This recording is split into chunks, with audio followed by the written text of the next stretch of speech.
Obrigada, Enio. Passar a palavra para o professor Carlos Machado. Bom, pessoal, em primeiro lugar, boa tarde a todos. Agradeço o convite formulado pelo professor José Vicente. Na verdade, eu não sou professor, né? Eu sou psicanalista e pertenço à Sociedade Psicanalítica de Porto Alegre, e dentro dessa ideia sempre presente no Zé Vicente de fazer uma interdisciplinaridade, vamos ver como é que a psicanálise pode colaborar com essa questão que está sendo colocada aqui, né? Na verdade, eu pegaria o que a professora Elizabeth trouxe, o professor Enio trouxe, e esmiuçaria para dentro dos nossos lares. É uma coisa muito difícil de fazer, porque a gente sempre quer ver isso nos outros, né? A questão da gente, ela sempre complica mais. Então, passa aqui. Os títulos alternativos, então, desta pequena conversa com vocês poderiam ser as violências surdas do cotidiano, que cada um de nós sempre está sofrendo, as pequenas violências do dia a dia. A partir disso, a formação do caráter baseada em identificações, o professor Enio traz alguma coisa disso, né? A partir de identificações muito primitivas, a gente vai se formando, né? E vai fazendo circuitos automáticos. E outro título, que eu acho que talvez seja o mais apropriado, seria as questões narcísicas que cada um de nós carrega. Tá? Eu começaria por colocar determinadas coisas que todos temos e que a gente, como eu falei antes, não gosta de ver na gente. Tá? Por exemplo, associado ao Marquês de Sade, vem o termo sadismo. O que é sadismo? Tá? É, como diz o Erich Fromm, a paixão para se ter um controle absoluto e irrestrito sobre o outro. Quem de nós não tem isso? Quem de nós não tem, por exemplo, ciúme? Está ali, está aí, está dentro dessa esfera. Né? Qual é a situação que não se viveu em termos intrafamiliares, de controlar, de regular? Nós estamos nessa situação de se ter controle. Evidentemente que isso tem graduações. Tá? Quer dizer, por que será que alguém, dentro desse viés da violência, por que será que alguém pode ter desejo de fazer o outro sofrer ou humilhar alguém? Tá? Situações que são muito comuns, eu vou mostrar exemplos aqui, até acadêmicos, em termos dessas situações. Bom, por alguma razão, essa então seria talvez um outro título alternativo, a violência ou a loucura privada, tá? As pequenas loucuras privadas que nós temos nas nossas rotinas, nos cotidianos. Aspecto importante que alguns psicanalistas, que inclusive não são muito enfocados dentro da própria psicanálise. Tá? Porque vocês sabem que a psicanálise ela tem algo muito narcisista. Então, quando alguns autores apontam o narcisismo dentro da psicanálise, eles são meio que escanteados. Tá? Mas o que é, por exemplo, o Erich Fromm, que é um culturalista? Ele diz que a questão da impotência, né, vamos dizer assim, o sujeito vai tentar ficar potente através da diminuição do outro. Então, é um sentimento ilusório de compensar a própria fraqueza. É a promoção da grandeza, ou de uma ilusão de grandeza, em cima da fraqueza do outro. E isso estaria vinculado à palavra vingança. Mas vingança do quê? Vingança do quê? Aí que tem alguns autores que estudam muito isso, que traumas primitivos ficariam pedindo indenizações ao longo da vida.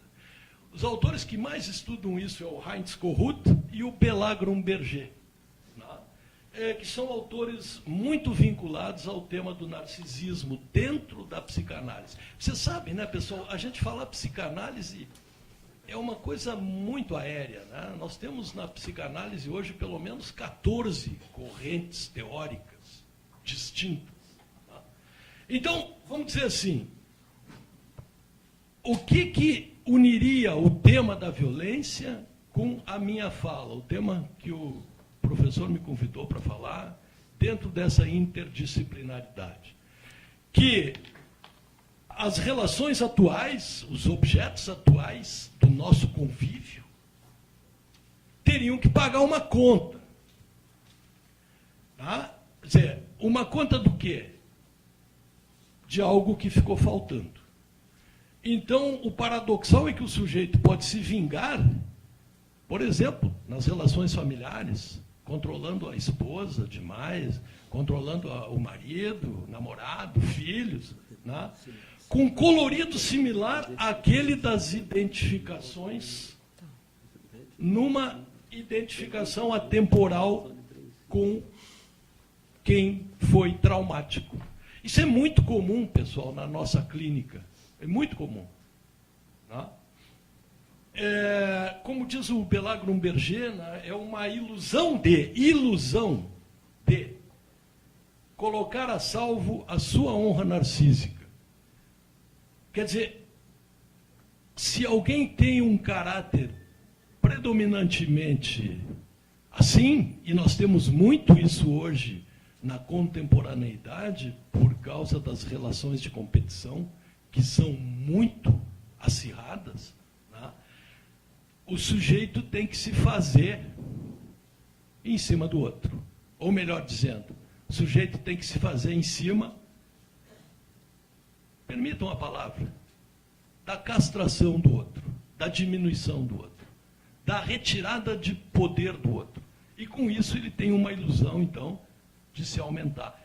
Isso é muito comum hoje em dia.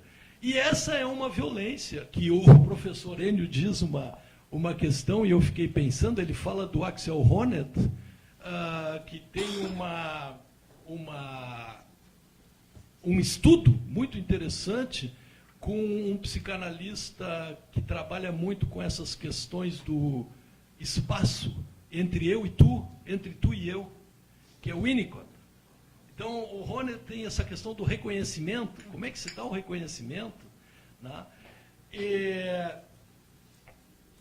Vamos dizer assim, essas questões hoje em dia, elas estão muito contempladas pelas competições, né? Que nós temos muito...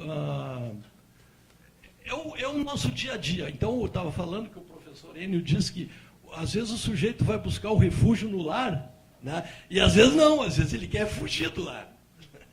Porque no lar ele vai encontrar, muitas vezes, prepotência, competições, isolamento, e por aí vai. Né?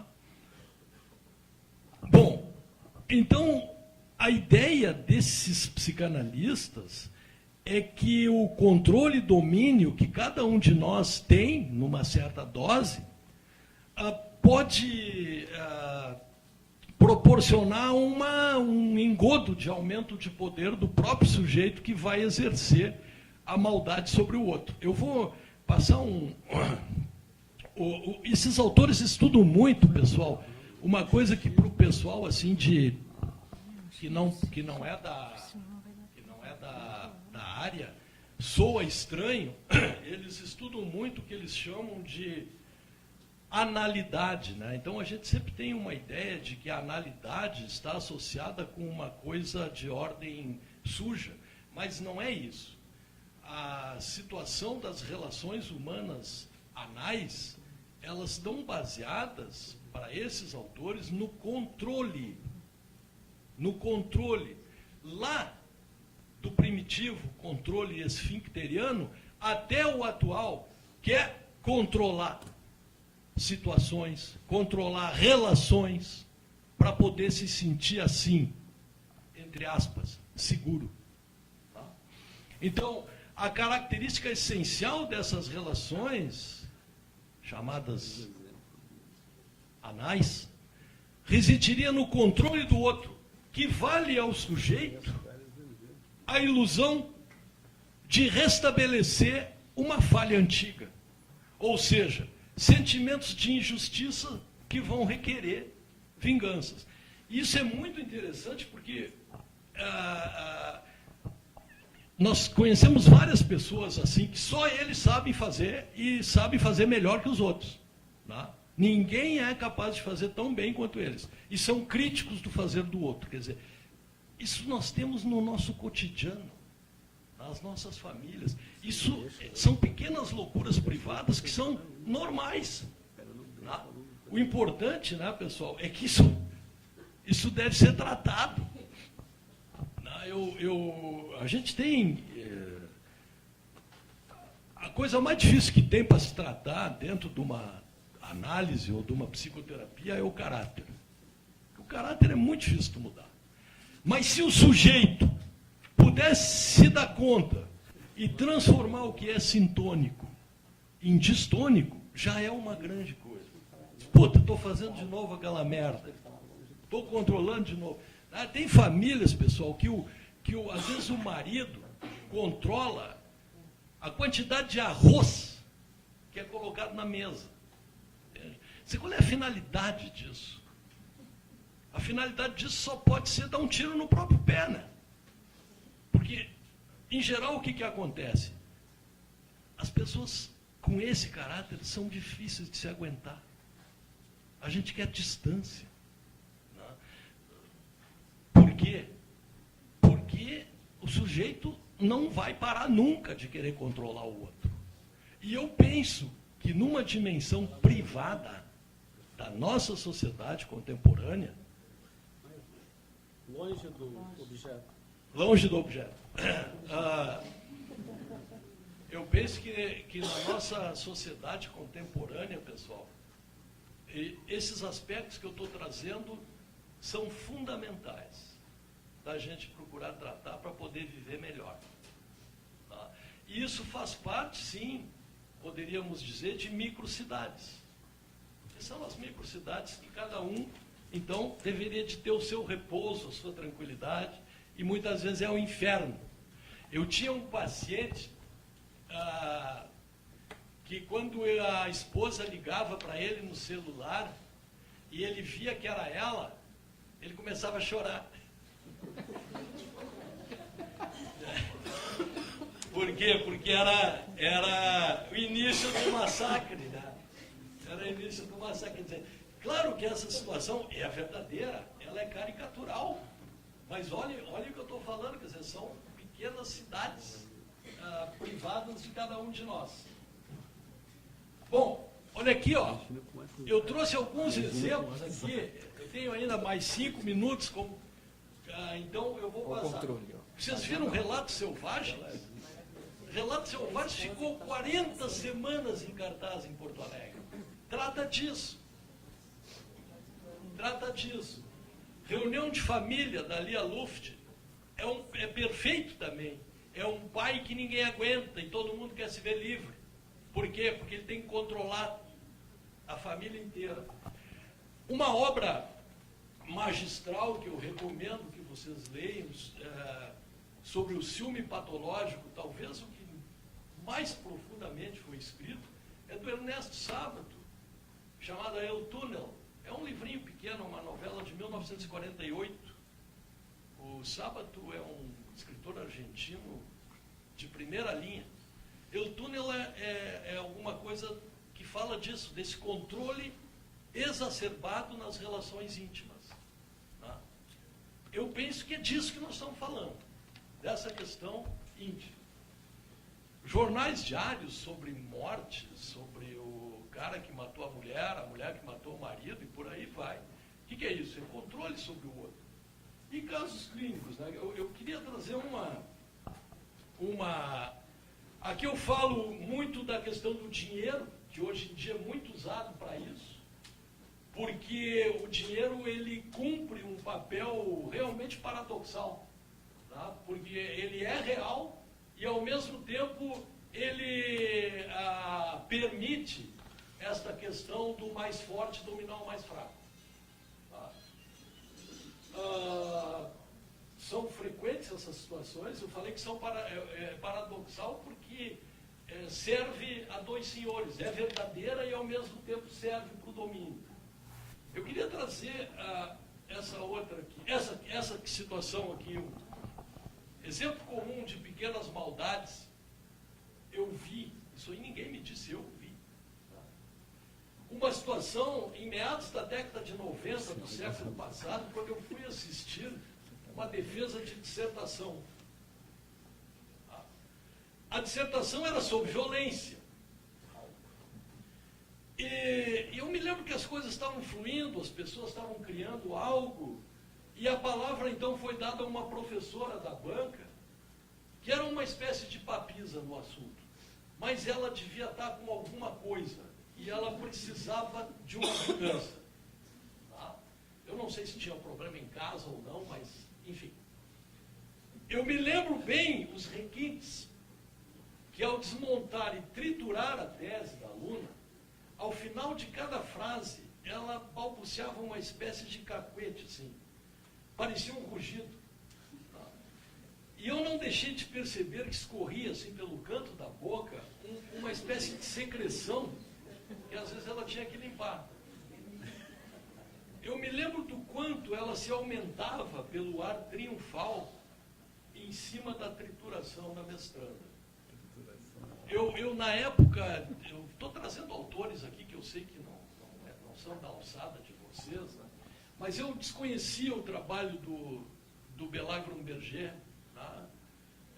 E eu fui buscar, na época, o Jean Bergeret, que é um autor que fala muito sobre psicopatologia dentro da psicanálise, e ele trazia sobre traços de caráter, né?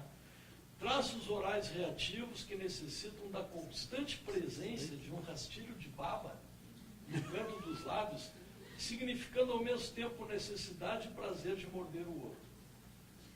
Então, apenas como hipótese, eu trago que talvez a professora necessitasse de uma indenização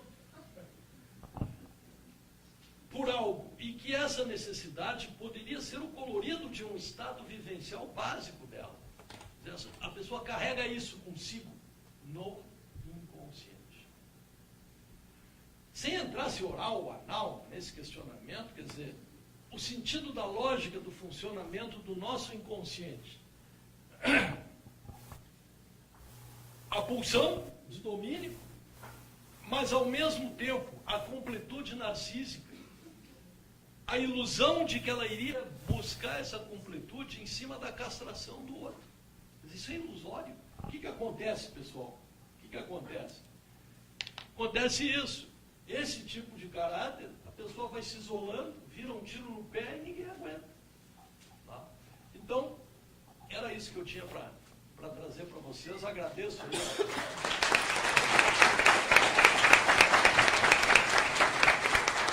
Ele